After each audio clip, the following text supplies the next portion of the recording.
Antoine de Saint-Exupéry. Le Petit Prince. Malinki Prince.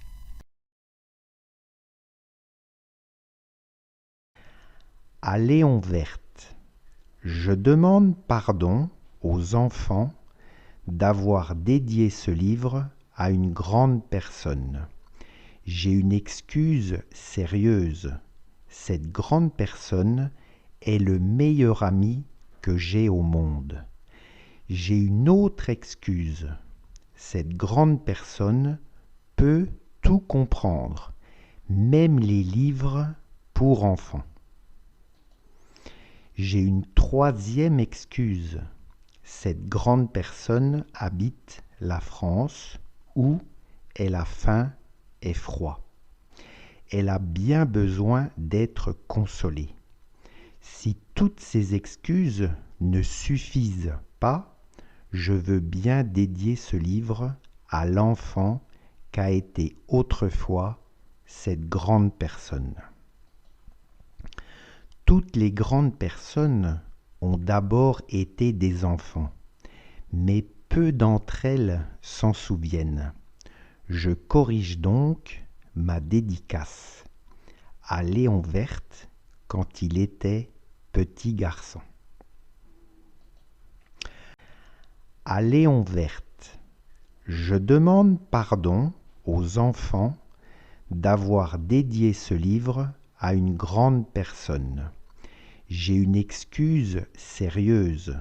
Cette grande personne est le meilleur ami que j'ai au monde. J'ai une autre excuse. Cette grande personne peut tout comprendre, même les livres pour enfants. J'ai une troisième excuse. Cette grande personne habite la France où elle a faim et froid. Elle a bien besoin d'être consolée. Si toutes ces excuses ne suffisent pas, je veux bien dédier ce livre à l'enfant qu'a été autrefois cette grande personne. Toutes les grandes personnes ont d'abord été des enfants, mais peu d'entre elles s'en souviennent. Je corrige donc ma dédicace à Léon Verte quand il était petit garçon.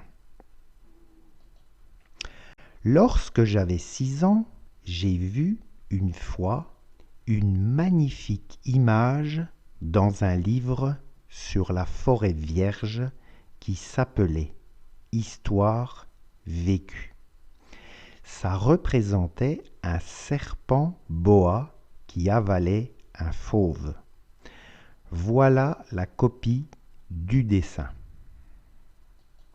Lorsque j'avais 6 ans, j'ai vu une fois une magnifique image dans un livre sur la forêt vierge qui s'appelait Histoire vécue.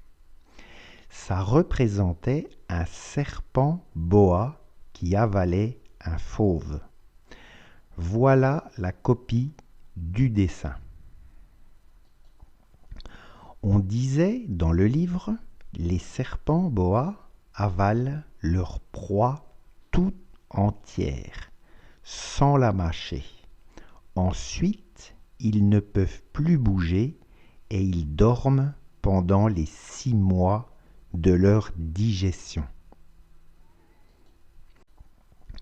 On disait dans le livre, les serpents boa avalent leur proie tout entière, sans la mâcher. Ensuite, ils ne peuvent plus bouger et ils dorment pendant les 6 mois de leur digestion. J'ai alors beaucoup réfléchi sur les aventures de la jungle et, à mon tour, j'ai réussi, avec un crayon de couleur, à tracer mon premier dessin. Mon dessin numéro 1. Il était comme ça. J'ai alors beaucoup réfléchi sur les aventures de la jungle et, à mon tour, j'ai réussi, avec un crayon de couleur, à tracer mon premier dessin. Mon dessin numéro 1. Il était comme ça. J'ai montré mon chef-d'œuvre aux grandes personnes et je leur ai demandé si mon dessin leur faisait peur. Elles m'ont répondu: pourquoi un chapeau ferait-il peur?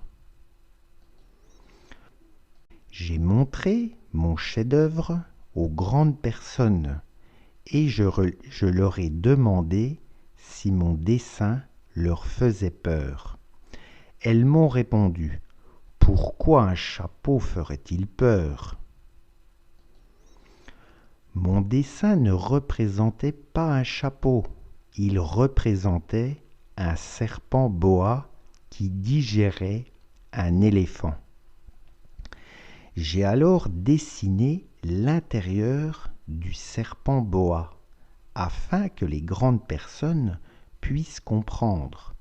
Elles ont toujours besoin d'explications. Mon dessin numéro 2 était comme ça. Les grandes personnes, mon dessin ne représentait pas un chapeau, il représentait un serpent boa qui digérait un éléphant. J'ai alors dessiné l'intérieur du serpent boa afin que les grandes personnes puissent comprendre. Elles ont toujours besoin d'explications. Mon dessin numéro 2 était comme ça. Les grandes personnes m'ont conseillé de laisser de côté les dessins de serpents boa ouverts ou fermés et de m'intéresser plutôt à la géographie, à l'histoire, au calcul et à la grammaire. C'est ainsi que j'ai abandonné, à l'âge de 6 ans, une magnifique carrière de peintre. J'avais été découragé par l'insuccès de mon dessin numéro 1 et de mon dessin numéro 2. Les grandes personnes ne comprennent jamais rien toutes seules et c'est fatigant pour les enfants de toujours et toujours leur donner des explications. Les grandes personnes m'ont conseillé de laisser de côté les dessins de serpents boa ouverts ou fermés et de m'intéresser plutôt à la géographie, à l'histoire, au calcul et à la grammaire. C'est ainsi que j'ai abandonné, à l'âge de 6 ans, une magnifique carrière de peintre. J'avais été découragé par l'insuccès de mon dessin numéro 1 et de mon dessin numéro 2.